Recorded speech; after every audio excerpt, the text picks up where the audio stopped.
আসসালামু আলাইকুম।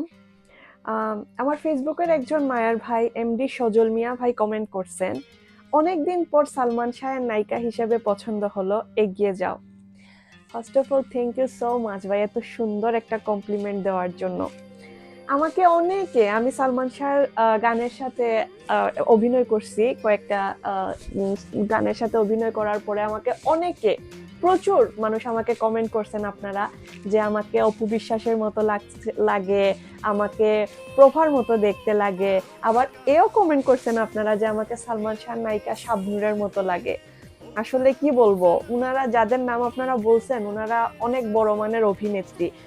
ওদের মানে ওদের কাছে যাওয়ার এখন আমার যোগ্যতা হয় নাই আসলে। আর আমি শারমিন আহমেদ বিথি ভাই, আমি অপু বিশ্বাসও না, আমি প্রভাও না, আমি শাবনূরও না।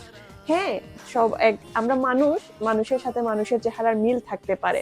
আর আপনি যে বলছেন সালমান শাহের নায়িকা হিসাবে পছন্দ হয়েছে, উনি, সালমান শাহ আসলে আমার জন্মের আগের অভিনেতা, খুব বড় মাপের একজন অভিনেতা। আসলে আমি যদি ওনাকে পাইতাম, মানে আমার জন্মের পরে যদি আমি ওনার অভিনয়টা দেখতে পাইতাম বা ওনাকে যদি পাইতাম, আর তখন যদি আপনারা এই কমেন্টটা দিতেন যে নায়িকা হিসাবে পছন্দ হয়েছে, ওনার সাথে যদি আমি কাজ করতে পারতাম, আসলে আমি ধন্য হতাম।